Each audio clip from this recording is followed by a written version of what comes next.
20 minutes after my husband found out I knew everything, he stood in our kitchen and told me the house was his. He said it slow, like he wanted me to feel every word. Behind him, the woman he'd been seeing for 6 months was already folding my sweaters into a donation bag she'd brought with her, like she'd been planning this moment longer than I had. I didn't cry. I didn't raise my voice. I asked him one question. "Are you sure that's what you want to tell me?" He laughed. Marcus always laughed when he thought he'd already won. What he didn't know, what he never once asked in 18 years of marriage, was that the deed to that house had never carried his name. Not for one single day. And 40 minutes later, a car was already turning into our driveway that would end everything he thought he understood about the life we'd built. 19 years earlier, and before I was anybody's wife, I was a girl who grew up watching my mother stretch a grocery budget until it nearly snapped. She taught me to count everything twice. Every dollar, every promise, every person who told me they'd be there and then wasn't. I carried that habit into adulthood the way some people carry an accent, without even noticing I still had it. By the time I was 26, I turned a single folding table at a Saturday farmer's market into a small catering operation, 3 ovens crammed into a rented kitchen, flour dust settling into the creases of my knuckles every night. I didn't dream of a big life. I dreamed of a steady one. My name is Danielle Reeves. I met Marcus Reeves at a wedding I was catering, not attending. He was the best man. Charming in that easy way certain men are charming. The kind of charm that makes a room lean toward him without him even asking it to. He found me in the kitchen afterward, complimenting the lemon cake, asking my name twice because he said he wanted to remember it right. I remember thinking he had kind eyes. I still believe, all these years later, that at 28, he meant every word he said to me. We married 2 years after that wedding. In a small ceremony with folding chairs and mismatched flowers I arranged myself the morning of. Marcus was working in commercial insurance then, climbing steadily, and I was still hauling trays out of my own trunk before sunrise. For a long time, we built together the way 2 people build a house from the foundation up, one decision at a time. He helped me paint the walls of my first real storefront.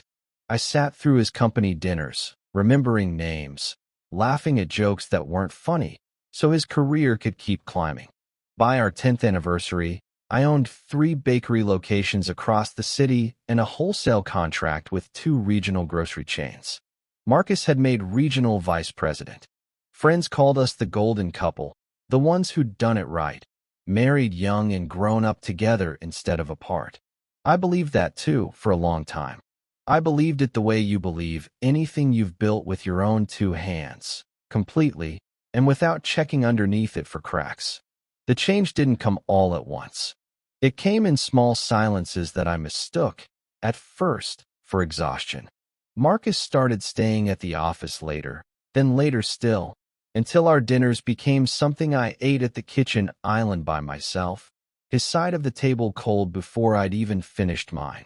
His phone, which used to sit face up on the counter while he cooked eggs on Sunday mornings, started living face down beside his plate, buzzing softly with messages he angled away from me without ever quite admitting he was doing it.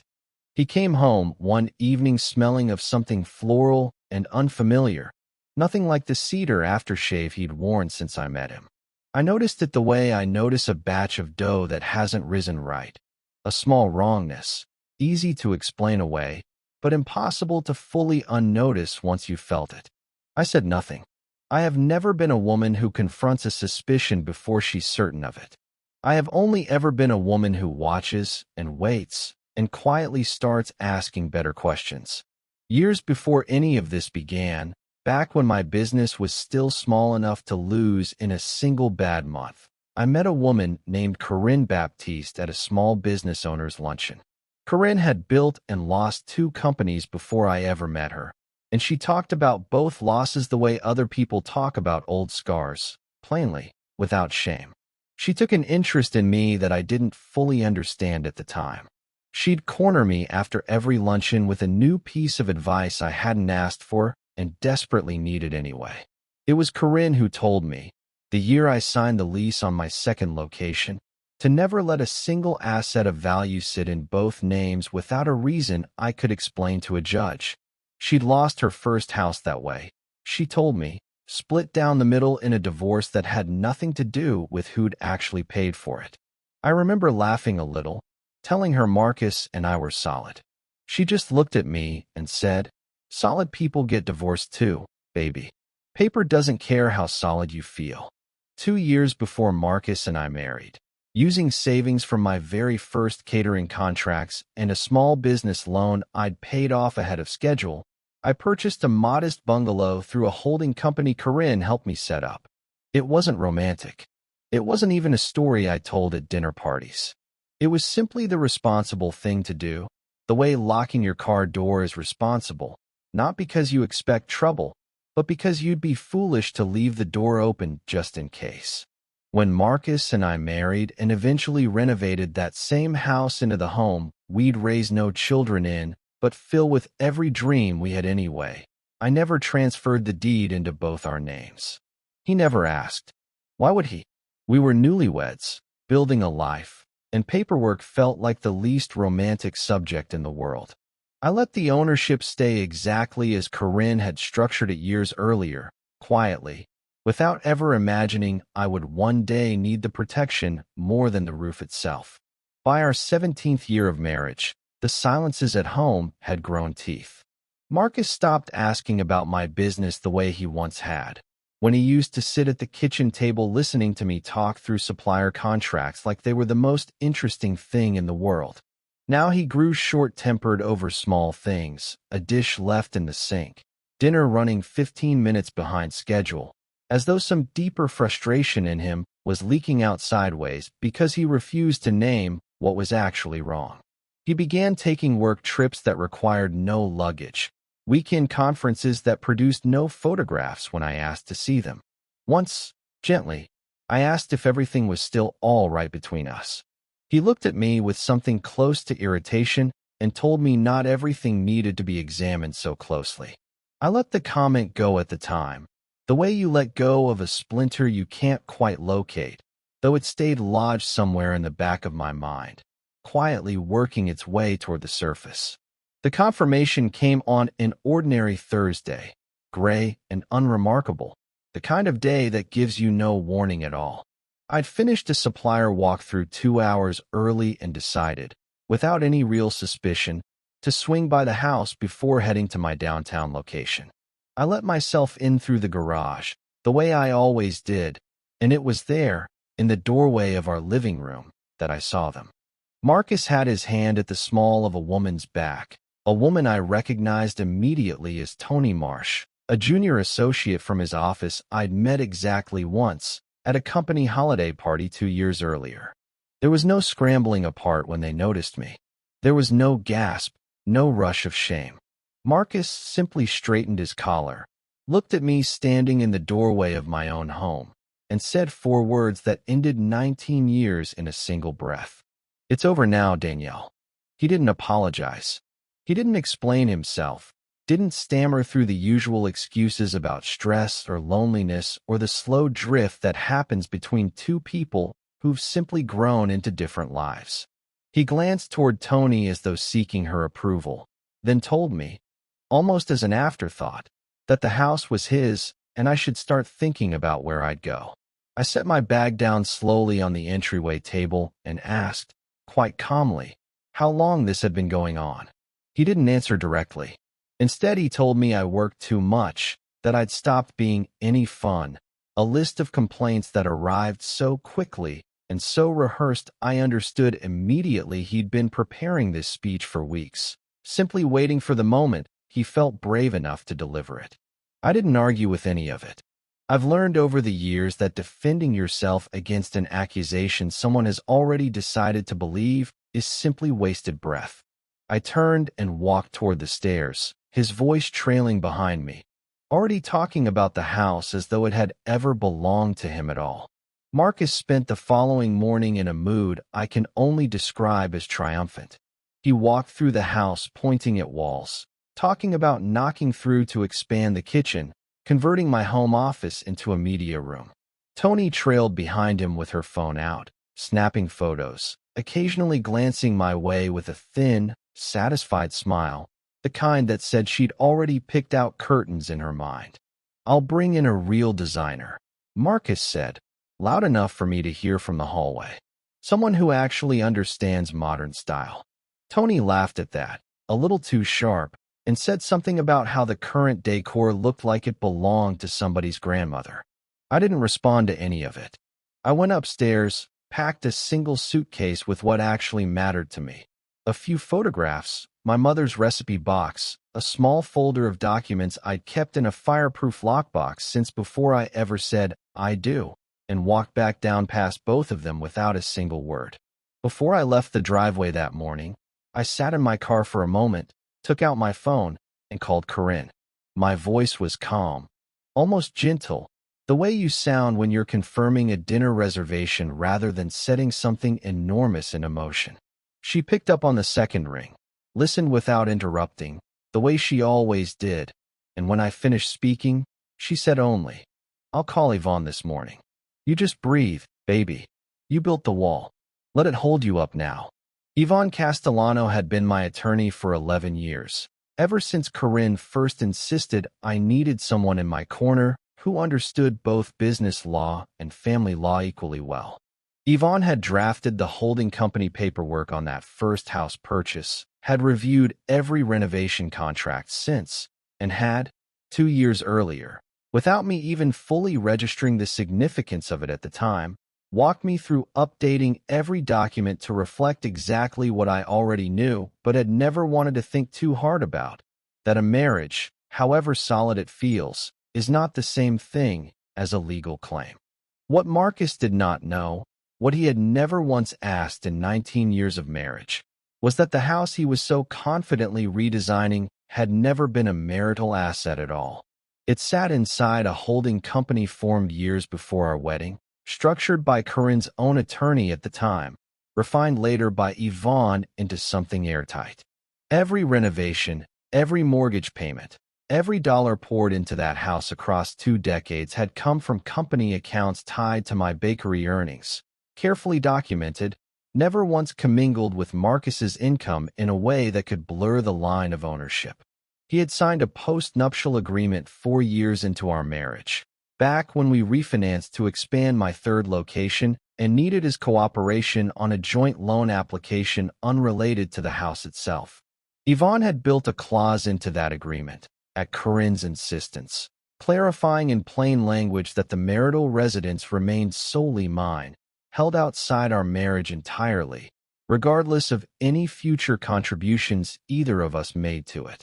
Marcus had skimmed the document at the time, eager to get back to a golf outing that afternoon, joking that lawyers made a simple loan feel like negotiating a hostage release. He signed it without reading past the first page. Marcus decided, 3 days after telling me to pack, that the moment called for celebration. He invited a dozen colleagues and friends to the house for what he framed as a small housewarming, a fresh start. Tony arrived early in a dress clearly chosen for the occasion, greeting guests at the door with the easy confidence of someone who believed she already lived there. "This is our place now," I heard her tell one couple near the entryway, gesturing at the walls like she'd built them herself. I wasn't there for any of it, not physically.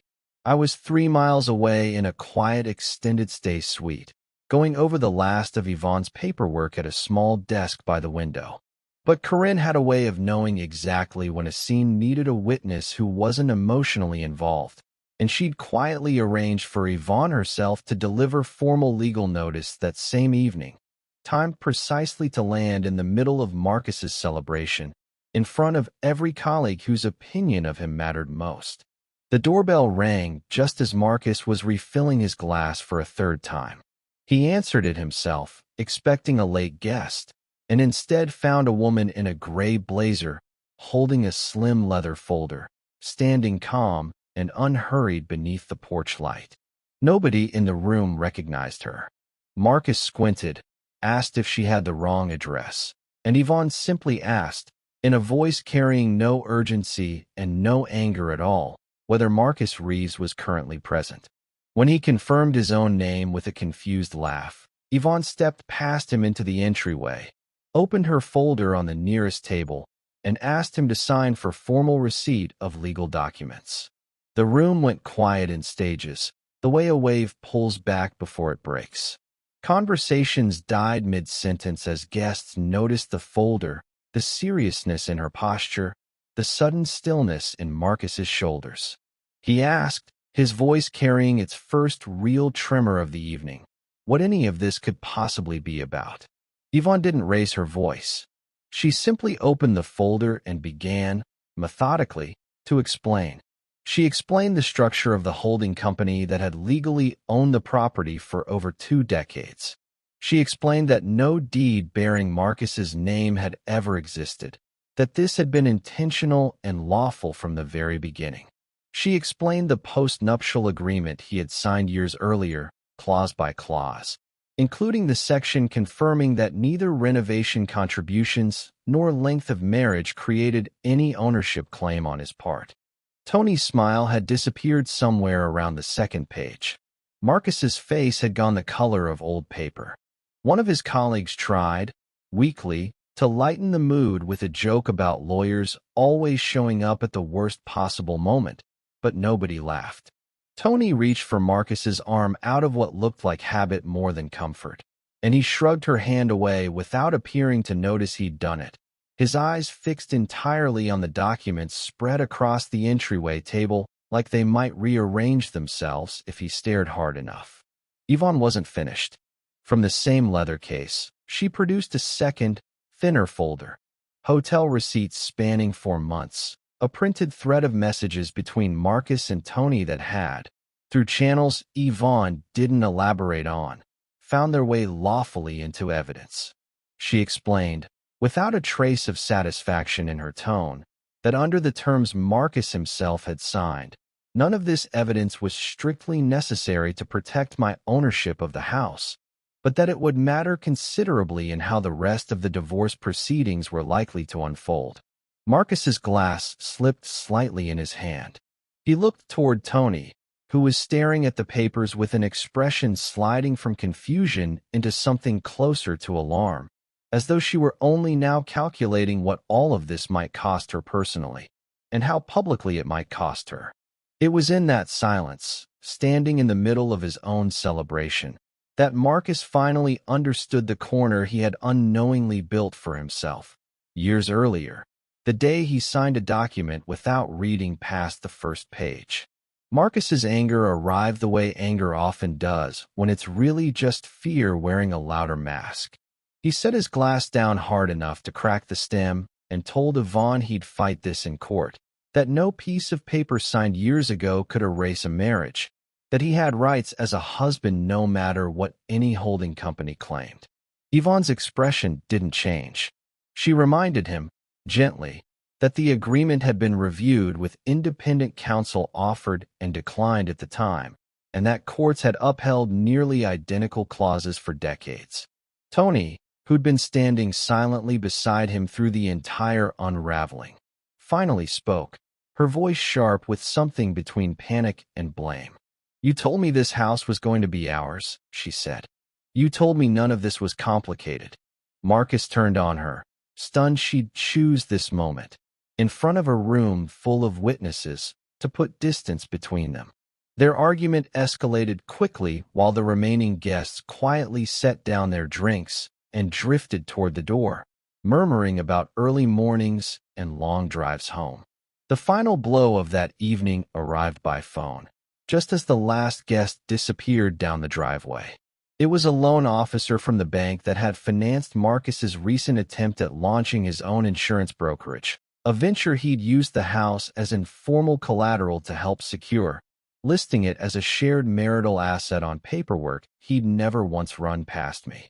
The officer explained, with careful corporate courtesy, that recent changes to the property's documented ownership had triggered an automatic review clause, and that certain preferential terms tied to his listed residence were now under reconsideration. Marcus barely kept his voice steady through that call, promising to follow up in the morning, though everyone still lingering near the door could see the color draining further from his face with every passing second. Word of the affair, and of the humiliating scene at what was supposed to be a celebration, traveled quickly through his professional circle in the days that followed, the kind of circle where reputation carries as much weight as revenue. Two business contacts quietly withdrew from a partnership they'd been discussing with him for months, citing vague concerns about judgment and stability. Tony, increasingly aware she'd attached herself to a man whose fortunes were collapsing in real time, began distancing herself in small, unmistakable ways. Calls went to voicemail. Dinners got canceled. Within a few weeks, her name had quietly disappeared from any mention of their relationship on her own professional profiles, as though she were editing him out of a story she no longer wanted attached to her name. Marcus watched it happen slowly, the way a person watches a structure they trusted begin to lean before it finally gives way completely. He tried, in the beginning, to control the narrative among his colleagues, framing the whole situation as a private matter blown out of proportion. But the story had already taken on a life of its own, reshaped a little more with every person who repeated it, until the version circulating through his office bore almost no resemblance to anything he could still manage. Old friends grew distant. Invitations stopped arriving. A man who had once measured his worth by the size of his social circle found himself, within a matter of weeks, eating lunch alone at his desk more often than not. It was on a rainy evening, almost identical to the one that had started this whole unraveling, that Marcus showed up outside the extended stay suite where I'd been living while the paperwork finalized. He looked smaller somehow, his usual polish worn thin, his shoulders hunched against the cold. He asked to speak with me, and against my better instincts, I agreed to meet him in the small lobby downstairs. He didn't waste time on pride. He got down on one knee right there beside the front desk, in front of a night clerk who suddenly found his computer screen fascinating and asked me to forgive him, to stop the proceedings, to let him come home. He told me he understood now everything he'd thrown away, that he was prepared to sign whatever I wanted if I would only consider one more chance. I looked at him for a long moment before I answered, my voice calm and entirely without cruelty. I forgive the betrayal, Marcus, because carrying that anger would only poison me, not you. But forgiveness and trust were never the same thing, and I won't hand you back something you spent 19 years teaching me you didn't value. The formal notice arrived 3 days later, delivered by courier, stating plainly that Marcus was to vacate the premises within 72 hours in accordance with the holding company's terms and the postnuptial agreement, both of which had now been reviewed and upheld by counsel on both sides. He read the letter twice, standing alone in the kitchen Tony had once promised to redesign, surrounded by boxes he hadn't yet had the heart to pack.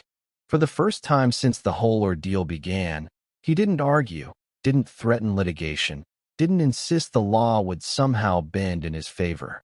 He simply folded the letter, set it on the counter, and began quietly to pack. The 72 hours passed slowly, marked by the particular indignity of packing up a life piece by piece under the quiet, watchful gaze of neighbors who'd once waved cheerfully at him from their porches and now simply stood at a distance, arms crossed, saying nothing at all. Tony never came to help him move. Her number had stopped connecting entirely by the second day, and when he finally drove past her apartment building on the third evening, her name had already been removed from the directory. A year passed quietly, the way years tend to pass once the worst of a storm has finally moved through. I used that year exactly the way I've always used time, with intention. I renovated the house room by room, not to erase what had happened inside it, but to finally make it reflect who I actually was rather than who I'd spent 19 years trying to accommodate.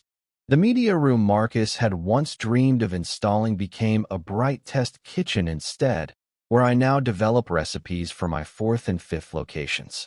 I converted a portion of the property into a small culinary studio, and within months my name was appearing in food publications I'd once only read from a distance. I hired 2 young bakers straight out of culinary school within the first 6 months, mentoring them the way I'd once wished someone senior had mentored me back when I was hauling trays out of my own trunk before sunrise. On slow afternoons, I'd sometimes stand at the kitchen window overlooking the garden and feel something I hadn't expected to feel again so soon, a kind of settled contentment that asked nothing of anyone else. Marcus, meanwhile, settled into a modest rented apartment across town, the kind of place with thin walls and a parking lot instead of a driveway. His attempt at launching his own brokerage folded within the year, quieter and smaller than he'd once imagined it, his reputation permanently softened by a story that continued circulating through their shared professional world no matter how hard he tried to outrun it. Tony never returned a single one of his calls after the week she disappeared from the city entirely, and by the time the divorce was finalized, Marcus had stopped expecting her to. He learned, slowly and painfully, the lesson Corinne had tried to teach me at that small business luncheon all those years ago, that some agreements exist not to punish love, but to protect the people who build something real, and that carelessness with paperwork is rarely just carelessness with paperwork at all. Some evenings alone in his apartment, I imagine he thinks back to the morning he signed those documents without reading past the first page, so eager to get back to his golf outing that he never once considered what patience might have taught him. On a quiet afternoon, almost exactly a year after that gray Thursday, everything fell apart. Corinne stopped by unannounced, the way she sometimes did, carrying nothing more than a small paper bag of pastries she'd bought from a competing bakery just to keep me humble. We sat together on the back porch steps for a while, saying little, watching the light shift over the garden I'd rebuilt with my own 2 hands. It was the kind of comfortable quiet that only exists between people who've already said everything that truly needed saying. Before she left, Corinne turned to me and said, in the plain, unhurried way she said most things, that some houses are built from brick and timber, and some are built from something sturdier still, a person's refusal to let their own dignity be negotiated away. I smiled at her the way I always do, with quiet sincerity rather than excess, and watched her walk back toward her car, her footsteps unhurried on the gravel path, the same way they'd been unhurried the very first day she cornered me at that luncheon with advice I hadn't asked for and desperately needed anyway. I stood on the porch a while longer after her car disappeared down the street, thinking not of Marcus, not even of the year that had just passed, but of my mother, stretching a grocery budget until it nearly snapped, teaching me, without ever meaning to, that counting things twice isn't fear, it's respect for what you've actually built. I thought of all the quiet, unglamorous choices that led to this particular afternoon, a holding company formed out of habit rather than suspicion, a postnuptial clause I'd barely thought twice about at the time, years spent building a business sturdy enough to stand on its own no matter what happened to my marriage. None of it had felt significant in the moment. All of it had turned out to matter enormously. It wasn't revenge that carried me through that year, and I never wanted it to be. It was simply the truth, prepared for patiently, long before anyone else in my life had thought to ask what it might one day cost them.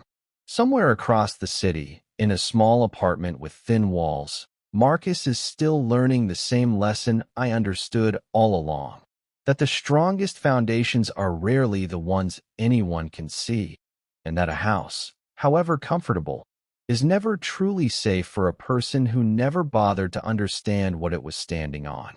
I moved through the quiet rooms of my home that evening, turning on lamps one by one, warm lights spilling across floors I'd chosen myself, walls I'd painted with my own hands, a life that finally, entirely, belonged to no one but me. Let us know in the comments where you're watching from. We'd love to hear from you, and don't forget to hit that subscribe button so you never miss any of our upcoming videos.